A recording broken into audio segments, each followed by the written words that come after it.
بات بڑی ضروری ہے، وہ میں نے آپ سے ضرور کرنی ہے۔ ایک آیت ہے قرآن پاک کی سورۃ بقرہ پہلا سپارہ آیت نمبر 120۔ اللہ تعالیٰ نے ایک حد بیان کر دی، فرمایا وَلَن تَرْضَىٰ عَنْكَ الْيَهُودُ وَلَا النَّصَارَىٰ حَتَّىٰ تَتَّبِعَ مِلَّتَهُمْ۔ فرمایا یہ یہودی اور عیسائی تم سے ہرگز راضی نہیں ہوں گے۔ یہ قرآن ہے اور سادہ ترجمہ تفسیر کی بھی ضرورت نہیں۔ یہ معاہدے کر لیں، محبت کے وعدے کر لیں، یہ تم سے راضی نہیں ہوں گے۔ کب راضی ہوں گے؟ حتیٰ تتبع ملتہم، یہاں تک کہ تم ان کے دین کی پیروی کرنے لگ جاؤ۔ میرا جب پہلی دفعہ پاسپورٹ بنا تو میں نے سارا پڑھا، کتابیں پڑھنے کا شوق تھا شروع سے۔ اس کے ہر صفحے پہ لکھا ہے کہ سوائے اسرائیل کے، یعنی آپ پوری دنیا میں یہ سبز ہلالی پاسپورٹ لے کے جا سکتے ہیں، خبردار اسرائیل آپ یہ پاسپورٹ لے کے نہیں جا سکتے۔ یعنی اتنی نفرت کسی ملک سے کہ اس پر لکھ کے چھاپ دیا ہر صفحے پر کہ یہ پاسپورٹ سوائے اسرائیل کے ہر ملک کے لیے کارآمد ہے۔ میرا سوال ہے عرب کے ان لیڈروں سے جنہوں نے اسرائیل کے ساتھ معاہدہ کیا، مجھے بتاؤ تمہیں فلسطین کی بیٹیاں بھول گئی نا ساری کی ساری؟ تمہیں وہ ماں بھول گئی نا جو مسجد اقصیٰ کے دروازے پہ کھڑی ہو کے چیخیں مارتی تھی اور کہتی تھی کوئی علی کو خبر کرو کہ میری بچیاں قید میں ہیں؟ وہ بھول گئی؟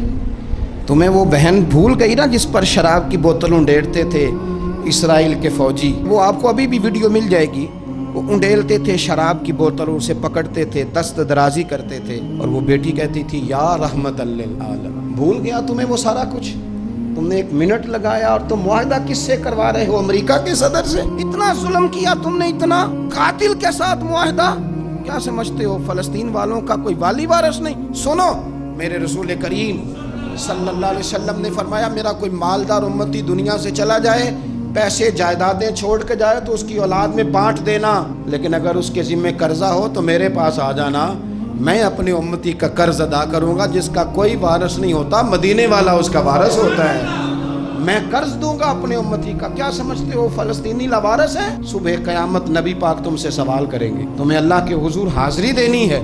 کیوں نہیں صلح کرتا اسرائیل فلسطین کے ساتھ؟ لبنان کے ساتھ دوستی کیوں نہیں کرتا؟ شام سارا کٹ گیا اسرائیل کی وجہ سے، آج تمہیں خیال آیا ان کے ساتھ معاہدہ کرنے کا؟ ہمیں سبق پڑھاتے ہو خدا سے ڈرو۔